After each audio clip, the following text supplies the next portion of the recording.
Spider-Man Outlaws, Season 1, Episode 25, the season finale, a fan fiction Spider-Man podcast created by Josh Dowd. We start this episode with Dormammu and Mephisto hovering outside Avengers Tower. Mephisto says, "It begins with fire, and it ends with silence. Let's tear their world apart." Mephisto becomes one with the shadows and sneaks inside, where Dormammu just comes through, crashing through the glass. As Dormammu looks around, he locks eyes with the Hulk, who lunges at him, grabs him, and slams him around a few times. But Dormammu takes the punishment like it's nothing. When Hulk holds Dormammu up to his face is Hulk's undoing, as Dormammu makes him see something so terrifying that he reverts back to Bruce Banner. As Dormammu is laughing, Bruce Banner runs over and hits the switch to alert the other Avengers of an intruder. Angered by the sound, Dormammu releases fire upon everything nearby, including Bruce Banner, burning him to a crisp. Iron Man, aka Tony Stark, runs in from the hallway and summons his armor that collectively comes to him and covers him from head to toe. But as he goes to walk forward, Mephisto emerges from the shadows and smashes Tony's power core with one punch. As Tony would go to react to Mephisto, he would disappear and reappear behind him. Next, Iron Man would fly up into the air towards Dormammu, not realizing that Mephisto was behind him. But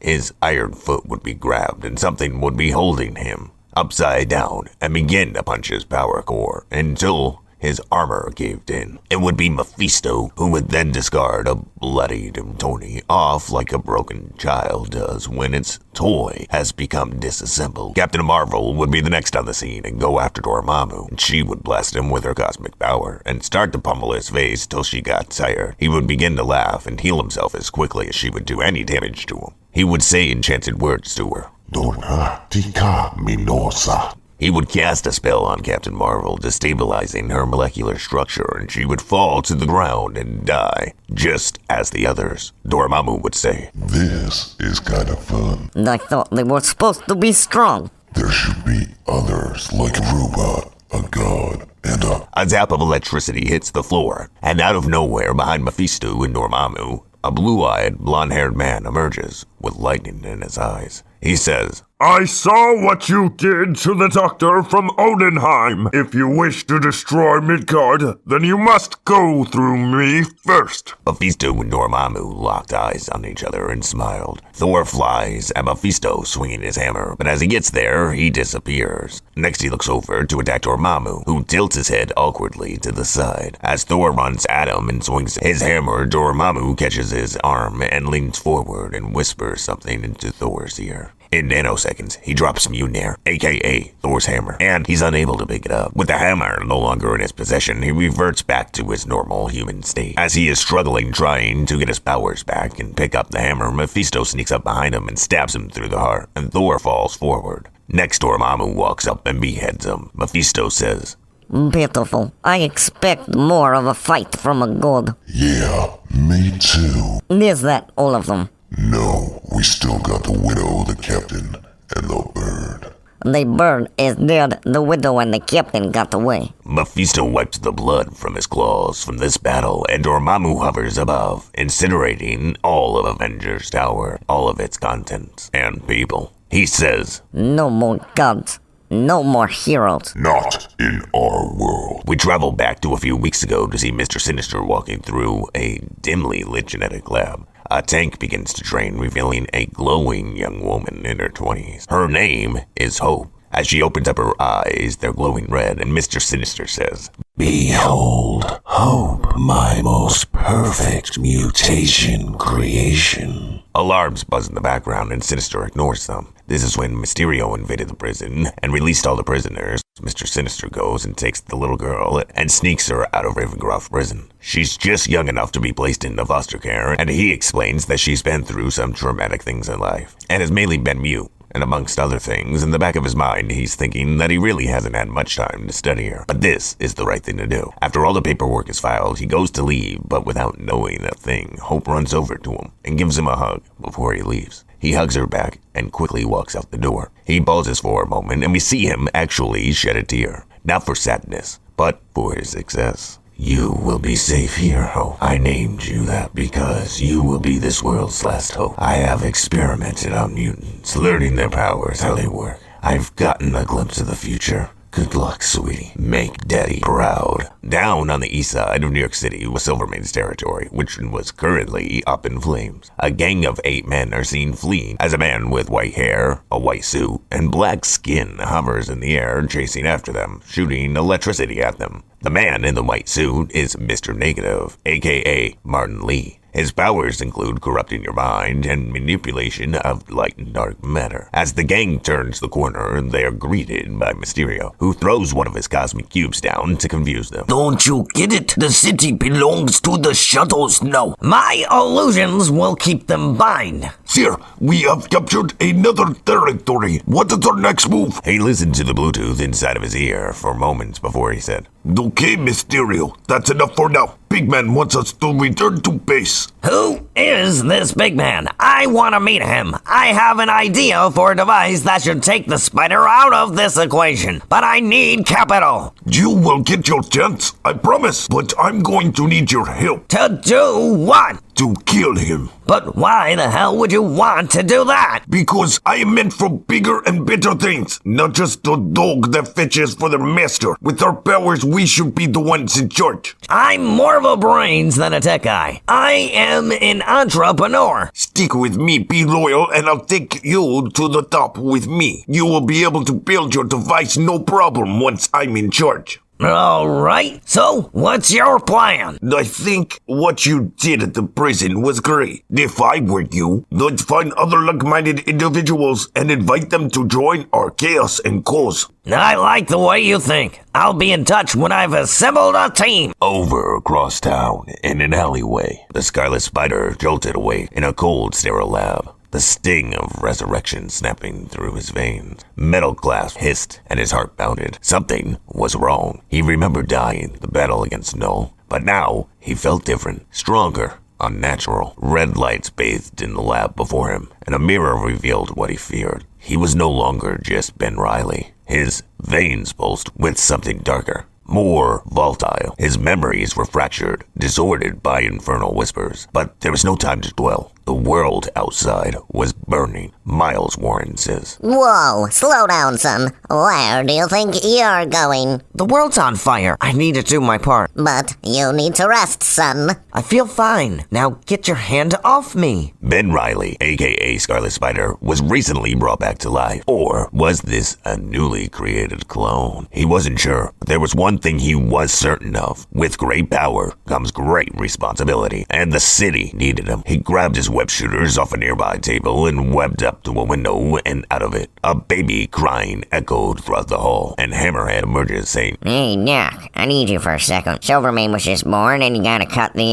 thingy? Yes, that is music to my ears. Our boss will be back in no time. Tell me, how is Alicia doing? I don't know how to say this, but she did, son. He exits the room with a perk in his step, and Hammerhead follows. Over in upstate New York, the sky tore open like paper. From the rip in reality descended Dormammu, flaming eyes gleaming with ancient hatred, and Mephisto, grinning like death's maestro. Behind them a storm would brew quickly, and lightning would strike, with clouds swirling. Mephisto would say, Where is she? The one who will stop us. We must kill her. Step aside, or we will kill you too, Weather Witch. You do not belong here and should leave while you still have the opportunity. The sky would turn black and rain would pour from it, as the mutant Storm showcased her power and anger towards the unfriendly visitors. Dormammu would look down below with a smirked face and see Xavier's School for the Gifted. He would flick his finger like he had a booger on the tip of it, and the clouds would turn on Storm. A cyclone of wind and electricity formed like a tornado and stabbed down from the heavens into her neck, frying her where she hovered. Her screams swallowed by thunder. Cyclops watches from below and would unleash his optic blast and hit Dormammu and Mephisto, knocking them to the ground. But Mephisto would get up and disappear into the shade of a tree. Within seconds, he would emerge out of Scott's shadow and whispered,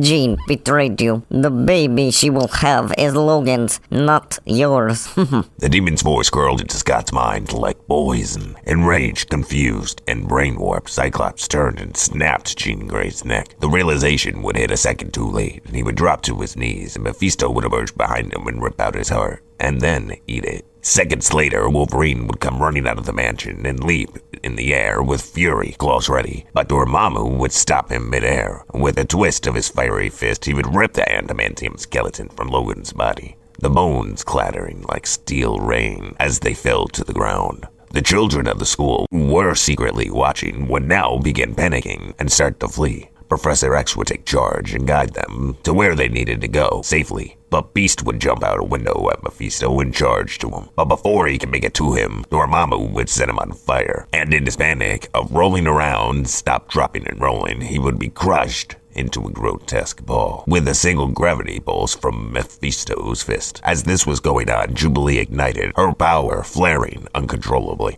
All right, Jubilee, calm down. The others are depending upon you. They need more time to escape. She put her hands forward and aimed at Mephisto and Dormammu with her fireworks as they emerged from her hands at them. But it wouldn't have any effect. Mephisto and Dormammu would look back at each other, not impressed, smirking at one another. Next, Mephisto realized Jubilee was at him and sucker punched him in the face so hard that he fell on his ass. She tried to trick Dormammu, but he would block her attack and would take control of her hands and point them at her and cause her to fire upon herself in a cascade of fireworks and flesh. In the distance, we see the X-Jet take off into the air and get away with some survivors, along with Professor X. He is mentally shielding them as they flee with one purpose: warn the others. With the Avengers and X-Men dead and all hope gone, where are we off to next? We don't need hope. We need the other. We have one final stop to make. One final team to destroy. Correct. And this team has the individual we are looking for. Their plan shall nearly be complete soon.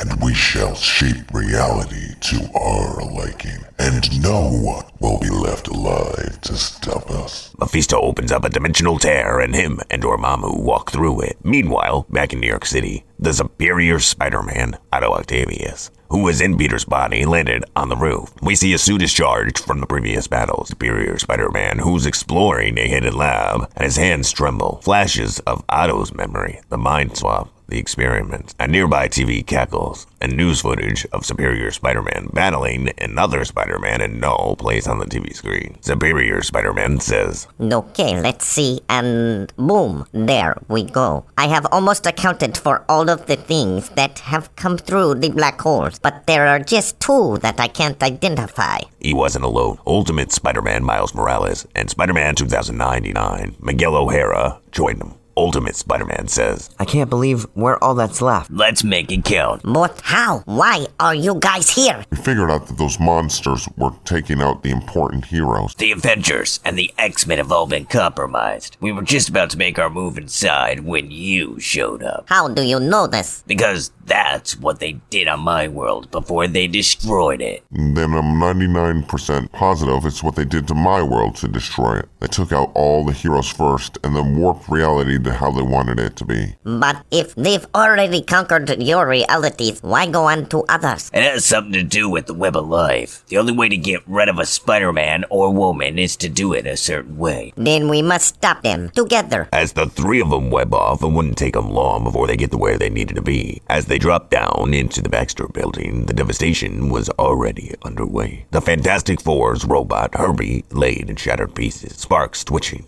Reed Richard can be seen scattered across the lab. Literally, his body stretched across the room like Silly Buddy. Limbs floated in mid-air or pulled apart. Johnny Storm, the Human Torch, screamed as Dormammu started siphoning the flames from his very soul, reducing him to air. Nearby, we see Ben Grimm, aka The Thing, who at this point in time was worn down. What used to be a big bulky rock creature now looked like a starving child begging for money. His fist would still be pounding upon Mephisto until Mephisto's claws pierced The Thing's chest. He would bring him forward, whisper dark secrets into his ear until The Thing collapsed into a pile of smoldering rock. Sue Storm, aka the Invisible Woman, was the only one that was still alive, and she was clutching her teenage son Franklin. Her shield was barely holding as she fled. As she gets to the door, Mephisto would appear in front of her and would block her from leaving. He would say, "You're more than just a boy. You're the key." Don't listen to him, Franklin!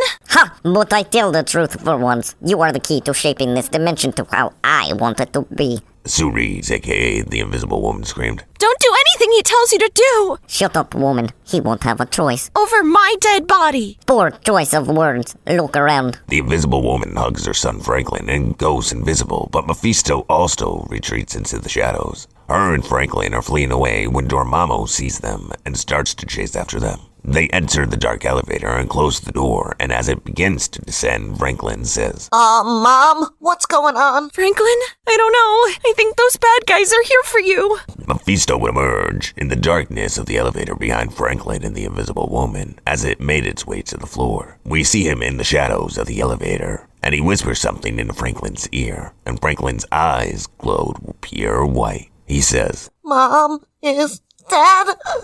With a whisper, she was gone, erased by his words. The elevator would ding open, and Captain America and Black Widow would burst through the door, saying, Nat, save the boy, save the world. Got it. What about you? I've already died once, and I don't plan on doing it again. Hooah. Oh my, look, the Captain and the Widow. Good. I have a hunger to kill more Avengers. Mephisto would have his hand on Franklin's shoulder and bend over and whisper something into his ear. Franklin would say, Hi, Natasha. Have you ever wondered what it would be like to be a mom? Before she could move, say, or do anything, her body would start to undergo a whole 9-month pregnancy, but in 9 minutes, Captain America would throw his shield at Dormammu, and it would bounce off him and hit Mephisto and return to him. Cap would then put out his right arm and hold it there for a second. And Superior Spider-Man, Spider-Man 2099, and Ultimate Spider-Man, who are witnessing the horror from above without any hesitation, would jump down and help. As they landed, Thor's hammer, Mjolnir, would arrive into Captain America's hand. Gentlemen, welcome to the fight. Here's the deal. Destroy the monsters, save the boy. Whoa, it's Captain America!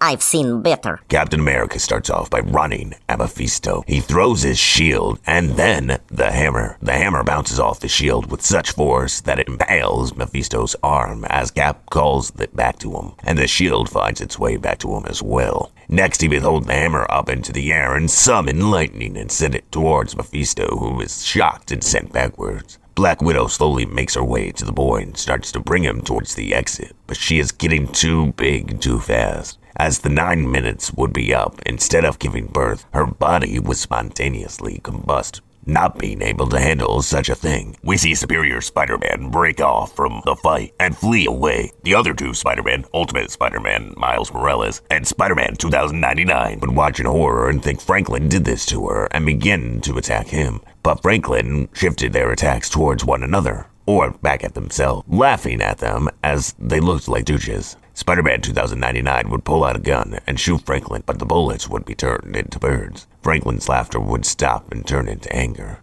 and we see Captain's shield get caught and bent backwards by Mephisto, and Thor's hammer gets shattered by Dormammu. Cap would continue to fight until he couldn't fight anymore, and life would leave his body. Meanwhile, the Spider-Man would be attacking Franklin, but he would quickly change their minds, and their attack towards Dormammu with a single suggestion. He would say, Stop attacking me! I didn't want to do this. I'm not your enemy. I didn't come here and destroy the universe. He did. Franklin would point at Dormammu in a dazzling display. Ultimate Spider-Man Miles Morales would turn invisible, striking with venom blasts. And Spider-Man 2099 Miguel O'Hara slashed open dimensions with temporal daggers. They all begin to attack Dormammu as one, the Ultimate Spider-Man taking on the low attacks and the Spider-Man 2099 taking on the high attacks. You see the flames around Dormammu weaken, but he was still a force of nature. He unleashed a last hurrah of an attack, a firestorm from the dark dimension, melting concrete, steel, and even spider suits. Ultimate Spider-Man screamed as his mask burned and melted to his face, and he is the first one to be incinerated. 2099 would merge and draw blood from Mephisto, but Dormammu would save him by hurling 2099 into a void. We see him making his way back from a web, but the portal is closed, trapping him inside. Ultimate Spider-Man Miles Morales would drag himself up to Franklin and say, You have to fight him. You're not his puppet. Franklin would look down at his old hands and say, I didn't mean to. I didn't. Mephisto leaned in, eyes glowing, and would say, You see, child, this reality was broken. Let's make a better one. What do you say? Want to make a wish? Mephisto would bend down and put his hand on Franklin, and his eyes would glow red, and Franklin's would too. Franklin would say, Let me see the other dimensions. Okay, I see and understand now. I wish to make this reality like the other 99.9 Earths. Show me a world with no superheroes. Over around New York City, we see Scarlet Spider-Man battling Superior Spider-Man. They are both bloodied, costumes torn, and out of breath. The Scarlet Spider has Superior Spider-Man pinned and is about to take his life. Superior Spider-Man's mechanical arms would be burned off as well, and his left arm would be removed, but he would still be alive. Over on the east side, Carnage emerges out of the sewer, when all of a sudden he's ambushed by the Red Goblin, who hits Carnage with enough goblin gas to knock him out cold. The Red Goblin doesn't waste any time and immediately recovers the symbiote from Carnage. When Venom emerges, following Carnage's trail out of the subway, Venom and Red Goblin lock eyes as Red Goblin takes the Carnage symbiote and bonds it to himself, when all of a sudden, a light flash swallowed everything. Buildings, heroes, skies, time, space, it all dissolved like snow under sunlight. And then silence. A new world would begin to form, but it would not be one shaped by heroes. It would belong to Mephisto and Dormammu.